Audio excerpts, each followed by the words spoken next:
Study point YouTube চ্যানেলে তোমাদের সকলকে স্বাগত। আজকের ভিডিওটিতে আমরা জানুয়ারি 2025 এর পিওয়াইকিউজ আলোচনা করব unit 5 mathematical reasoning and aptitude থেকে। ওকে, আর ইউনিট এন্ড শিফট ওয়াইজ এইভাবেই তোমাদের সলিউশন দেওয়া হচ্ছে। ওকে, এটা আমাদের class number 2 mathematical reasoning and aptitude থেকে, যেখানে আমরা 6 জানুয়ারি 2025 এর সেকেন্ড শিফটের কোয়েশ্চেন্স এর যে ম্যাথমেটিক্যাল রিজনিং এন্ড অ্যাপটিটিউড থেকে প্রশ্নগুলো এসেছিল সেগুলো সলভ করব। ওকে, অলরেডি এইভাবেই ইউনিট ওয়াইজ কোয়েশ্চেন্স সলিউশন করে আপলোড করা হচ্ছে। তোমরা যদি ইন্টারেস্টেড হও অবশ্যই চ্যানেলটির সঙ্গে যুক্ত থাকো এবং ভিডিওগুলোকে কন্টিনিউ দেখতে থাকো। আমাদের হোম পেজে গিয়ে দেখো, ভিডিওগুলো পরপর আপলোড রয়েছে। এভাবেই ইউনিট ওয়াইজ ধরে ধরে সলভ করানো হচ্ছে। ওকে, এই ধরনের ভিডিওগুলো পেতে অবশ্যই চ্যানেলটির সঙ্গে যুক্ত থাকো, সাবস্ক্রাইব করে রাখো এবং ভালো লাগলে ভিডিওটি অবশ্যই বন্ধুদের সঙ্গে শেয়ার করবে। ওকে, এর আগে বলে রাখি, ক্লাসটি শুরু করার আগে আমাদের ওয়েস্ট বেঙ্গল সেট এবং নেট জিআরএফ এর জন্য কম্বাইন্ড ব্যাচ রয়েছে, যেখানে মান্থলি ফিস পে করতে পারবে তোমরা এবং সম্পূর্ণ গুগল মিটের থ্রু থেকে লাইভ ক্লাস প্রোভাইড করা হবে। ওকে, অ্যাফোর্ডেবল ফিস রয়েছে, প্রতি সপ্তাহে 3 দিন ক্লাস পাবে এখানে। ওকে, এইভাবে আরো ফিচার্স গুলো জানতে অবশ্যই এই নাম্বারে কন্ট্যাক্ট করতে পারবে। ওকে, এরপর নেক্সট যদি কেউ সেটের জন্য ডেডিকেটেড ব্যাচ চাও তাহলে তার জন্য অ্যাভেলেবেল রয়েছে ব্যাচ। ওকে, রিসেন্টলি এটা শুরু হবে 1 এপ্রিল থেকে। আর only math, reasoning and DI এর উপর যদি ফোকাস করতে চাও তাহলে অনলি ওয়ান টাইম পেমেন্ট রয়েছে 999999। ওকে, এটা পে করে তোমাকে 2 মান্থের কোর্স প্রোভাইড করা হবে, লাইভ ক্লাস পুরোপুরি।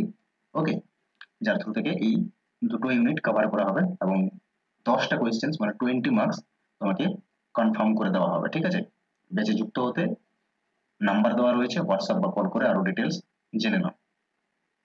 চলো আজকের ক্লাসটি আমরা শুরু করি। ওকে, দেখো প্রথম প্রশ্ন, the cost price of an article is 95% of its selling price. ওকে, কি বলেছে? কস্ট প্রাইস বলে দিয়েছে, সেলিং প্রাইসের 95%, তাহলে সেলিং প্রাইসটা ধরে নাও 100 ছিল। ওকে, আর এখানে কস্ট প্রাইস তাহলে বলে দিয়েছে কত না 95% কার সেলিং প্রাইসের, তাহলে 100 যদি আমরা ধরে নিই সেলিং প্রাইস, তাহলে কস্ট প্রাইস কত হবে 95, কারণ 95%ই রয়েছে সেলিং প্রাইসে। ওকে, তাহলে এখানে বলতে হবে প্রফিট পার্সেন্টেজ বা লস পার্সেন্টেজ কত হচ্ছে। ডেফিনেটলি এখানে আমরা দেখতে পাচ্ছি প্রফিট হচ্ছে। ওকে, কত প্রফিট হচ্ছে না 5 রুপিজের প্রফিট হচ্ছে। এটা পার্সেন্টেজে কত, তাহলে প্রফিট পার্সেন্টেজ যখন বের করবে, ঠিক আছে, তখন প্রফিট লিখতে হবে উপরে, আর প্রফিট বা লস সবসময় ক্যালকুলেট হয় সিপির উপরে বা কস্ট প্রাইসের উপরে। তাহলে কস্ট প্রাইস 95 এখানে লিখবে, মাল্টিপ্লাই করে দেবে 100। ওকে, 19 বারে ক্যান্সেল হবে, আর 100 ডিভাইডেড বাই যদি 19 করো তাহলে 5.26% পাবে, যা আছে অপশন নাম্বার 3 তে। আশা করছি বোঝা গেছে। ওকে, নেক্সট প্রশ্ন দেখো, কি বলা হয়েছে? A man facing north direction, north ডাইরেকশনে ফেস করে রয়েছে একজন ব্যক্তি। ওকে, এরপর বলেছে he turns 90 degrees in the anti clockwise, তাহলে অ্যান্টি ক্লকওয়াইজ হবে এদিকটা আর ক্লকওয়াইজ হয় এদিকটা। ওকে, তাহলে অ্যান্টি ক্লকওয়াইজে কত না 90 ডিগ্রি সে টার্ন করছে, ফেস করে রয়েছে নর্থের দিকে, এদিকে। ঠিক আছে, 90 ডিগ্রি তার মানে কি টার্ন করা মানে এদিকে সম্পূর্ণভাবে এই ওয়েস্টের দিকে টার্ন করলো তার মানে সে। ওকে, এরপরে দেন কি বলেছে 135 degrees in the same direction, আবার 135 ডিগ্রি সেম ডিরেকশন মানে অ্যান্টি ক্লকওয়াইজই মুভ করেছে। ওকে, এটা তো 90 ডিগ্রি হবে, এটা 90 ডিগ্রি হলো। ওকে, তাহলে 90 আর এটাও 90, তার মানে এটা আবার 90, তার মানে এটা কি 180 হয় টোটাল।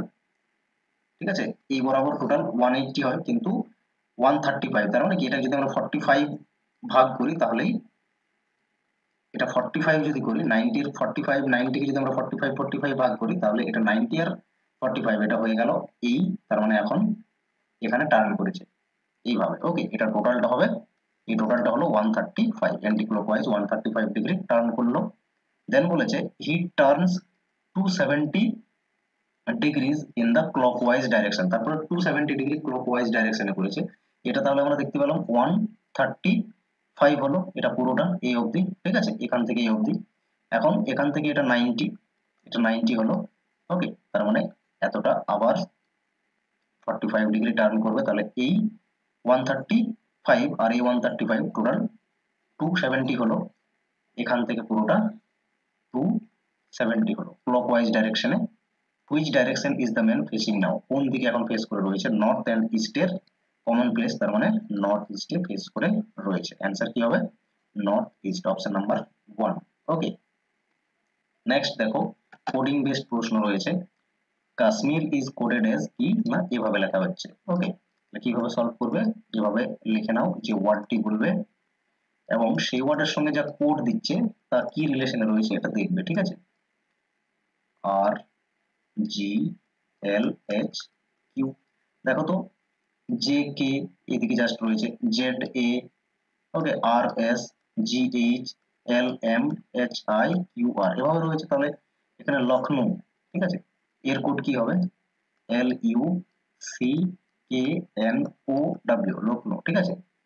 তাহলে এখানে হবে কে, হবে কে এল হয়ে গেল, ঠিক আছে। তারপর হবে এটা রয়েছে ইউ, তার মানে টি হবে এখানে, টি ইউ বি সি, তিনটে দিয়ে দেখো আসছে, হ্যাঁ, কে টি বি, এই তিনটে দিয়ে দেখলাম, এটাই অপশনে অ্যান্সার পেলাম, তার মানে এটাই হবে, ঠিক আছে। এটা আসছে না, ওকে, অপশন নাম্বার 1 কারেক্ট অ্যান্সার হলো। নেক্সট প্রশ্ন দেখো, নাম্বার সিরিজের উপর বেস্ট করেছিল। জাস্ট কমন দেখো গ্যাপ কত রয়েছে। এখানে আমরা দেখছি 5 প্লাস রয়েছে, এখানে রয়েছে 7 প্লাস, এখানে রয়েছে 9 প্লাস, ওকে, এখানে রয়েছে 11 প্লাস। তাহলে কমন প্যাটার্ন আমরা বুঝতে পেরে গেছি, 5 7 9 11, তাহলে এটা 13 রয়েছে, প্লাস 13, এটা হবে প্লাস 15। ওকে, তাহলে দেখো 48 আর 15 প্লাস করো, প্লাস করে যা আসবে সেটাই অ্যান্সার। কত আসছে? 63, অপশন নাম্বার 2 কারেক্ট অ্যান্সার হলো। এরপর দেখো নেক্সট প্রশ্নে কি বলেছে। 4 person A B C D play a game of cards. Okay, A says to B, A B কে বলছে if I give you 8 cards, okay, you will have as many as C. ঠিক আছে, কি বলেছে? B বলেছে, এ বলছে, ঠিক আছে, বি কে যদি এ কি করে না 8টি কার্ড দিয়ে দেয়, তাহলে বি এর কাছে সি এর সমান সমান কার্ডস হয়ে যাবে। এটা বুঝতে পেরেছো? ওকে, এটা আমরা পেলাম, এটা একটা ইকুয়েশন ধরে নিচ্ছি 1। এখন নেক্সট বলেছে and I shall have 3 less than C, আবার সি এর থেকে 3টে কম হবে। ঠিক আছে, তাহলে এটাকে যদি আমরা বানাই, তাহলে এ যদি 8টা কার্ড দিয়ে দিচ্ছে বি কে, তখন সি এর যতগুলো আছে তার থেকে 3টে কার্ড কম হচ্ছে। ক্লিয়ার? বুঝতে পেরেছো? তাহলে এখান থেকে যদি এটাকে আমরা একটু সলভ করে নিই, তাহলে কি দেখতে পাবো? এ মাইনাস 8 প্লাস 3 হয়ে যাবে এদিকে, সমান সমান সি থাকছে। তাহলে এ মাইনাস 5 ইকুয়ালস টু হচ্ছে সি। ঠিক আছে, এটা হলো 2 নাম্বার ইকুয়েশন ধরো। এখন এই সি এর যে ভ্যালু এ মাইনাস 5, এটা যদি আমরা সি এর জায়গায় পুট করি, মানে ধরে নাও পুটিং ইকুয়েশন 2 ইনটু 1, তাহলে কি পাবো? উই গেট কি না বি প্লাস 8 তো রয়েছে ইকুয়ালস টু সি এর জায়গায় আমরা সি না লিখে সি এর ভ্যালু লিখছি এ মাইনাস 5। ঠিক আছে, এখন দেখো এখান থেকে আমরা কি পাবো? 8 প্লাস 5, ঠিক আছে, মাইনাস আছে এদিকে চলে গেল, প্লাস এ অলরেডি ছিল আর এদিকে মাইনাস, তাহলে বি হয়ে যাবে। কারণ এটা 13 এ মাইনাস বি, এটাকে আমরা ধরে নিচ্ছি। ওকে, তাহলে আমাদের কি বের করতে হবে দেখি তো। অলসো আবার একটা কন্ডিশন দিয়েছে, if I take 6 cards from C, আবার সি এর থেকে যদি কিনা 6টি কার্ড নিয়ে নেই আর কি এ, ঠিক আছে, এ বলছে যেহেতু, তাহলে এ নেবে নিশ্চয়ই। I shall have twice as many as D, তাহলে ডি এর যতগুলো রয়েছে 6টা কার্ড যদি সি এর থেকে নেই এ, তাহলে ডি এর সমান সমান কার্ড হবে না, টুয়াইস কার্ড হবে, ঠিক আছে, দ্বিগুণ কার্ড হবে, এটা বলেছে। তাহলে বি আর ডি এর আবার দিয়ে রেখেছে 50টি কার্ড রয়েছে একসঙ্গে, তাহলে এ কতগুলো কার্ড তার কাছে আছে, how many cards has a goat, তাহলে এর কাছে কতগুলো আছে এটা বের করতে হবে। ঠিক আছে, এর কাছে যেহেতু বের করতে হবে, আমরা এটাকে এখন কি করব না এ সমান সমান, তাহলে কি হবে 13 প্লাস বি হবে। ঠিক আছে, কারণ এটা বি এদিকে চলে যাবে, এ সমান সমান 13 প্লাস বি হবে, এটাকে আমরা ধরে নিচ্ছি 3 নাম্বার ইকুয়েশন। ওকে, 3 নাম্বার ইকুয়েশন কি হচ্ছে? এ ইকুয়ালস টু 13 প্লাস বি, এখান থেকে এটা পেলাম। ওকে, এরপরে দেখো আরেকটা কন্ডিশন এখানে দিয়েছিল যে এ যদি কি করে 6টি কার্ড কি করে না সি এর থেকে নেয়, ঠিক আছে। এখানে দেখো বলে দিয়েছে 6টি কার্ড যদি সি এর থেকে নেয়, ঠিক আছে, আমি ধরে নিচ্ছি এ 6টি কার্ড নিচ্ছে সি এর থেকে, তখন কতগুলো কার্ড হচ্ছে ডি এর যতগুলো আছে, ঠিক আছে, তার দ্বিগুণ হয়ে যাচ্ছে, তাহলে 2d লিখলাম। ওকে, 2d লিখলাম।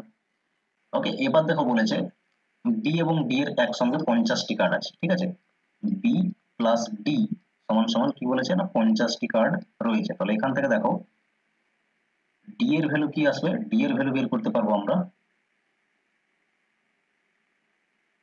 50 মাইনাস বি। ওকে, এটাকে আমরা 5 নাম্বার ইকুয়েশন বলছি। এখন দেখো এই 5 নাম্বার ইকুয়েশনকে আমরা এই 4 নাম্বার ইকুয়েশনে ডি এর ভ্যালু ডি এর জায়গায় লিখতে পারবো, ঠিক আছে। তাহলে কি আসবে, a প্লাস 6 তো রয়েছে সমান সমান 2 ইন্টু 50 মাইনাস বি পাবো, ঠিক আছে। এটা যদি আমরা ফার্দার সলভ করি a plus 6 equals to 100 minus হচ্ছে 2b। ওকে, তারপর কি পাবে এখান থেকে a প্লাস 2b, এটা আমরা এদিকে রাখছি, আর এদিকে 100 মাইনাস 6 করছি, তাহলে a plus 2b equals to হবে এই 6 যদি মাইনাস করে 94 আসছে। ওকে, এটা আসছে ইকুয়েশন নাম্বার 6। এই যে 6 নাম্বার আমরা ইকুয়েশন পেলাম, এখানে দেখো a এর ভ্যালু আছে 13 প্লাস b, এটা যদি আমরা a এর জায়গায় রাখি তাহলে সুবিধা হবে, ঠিক আছে। তাহলে 13 প্লাস b প্লাস 2b রয়েছে ইকুয়ালস টু 94 বলতে পারবো।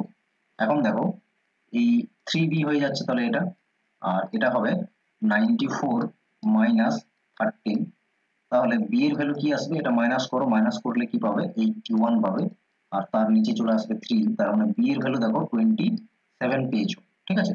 তাহলে b এর ভ্যালু 27 পেয়েছো, তার মানে a এর ভ্যালু কি হবে, a এর ভ্যালু তো বের করতে বলেছে, এখানে 3 নাম্বার ইকুয়েশনে a equal to 13 plus b আছে, তাহলে 13 তো অলরেডি রয়েছে, প্লাস করে দাও 27, ঠিক আছে। তো ফাইনালি কত আসছে দেখো, ফাইনালি এটা আসছে, যোগ করো, যোগ করলে আসছে 40, অপশন নাম্বার 1 কারেক্ট অ্যান্সার হবে। এইভাবে ক্যালকুলেশনটা করতে হবে পরপর যেভাবে বলেছে সেইভাবে। ওকে, আশা করছি বুঝতে পেরেছো 5টাই প্রশ্ন, এতগুলোই প্রশ্ন ছিল শিফট 2 তে 6 জানুয়ারি 2025 এ। ওকে, এরকমই unit and shift wise solution গুলো পেতে অবশ্যই চ্যানেলটি সাবস্ক্রাইব করে নাও এবং ভিডিওটি ভালো লাগলে বন্ধুদের সঙ্গে শেয়ার করো। Thank you.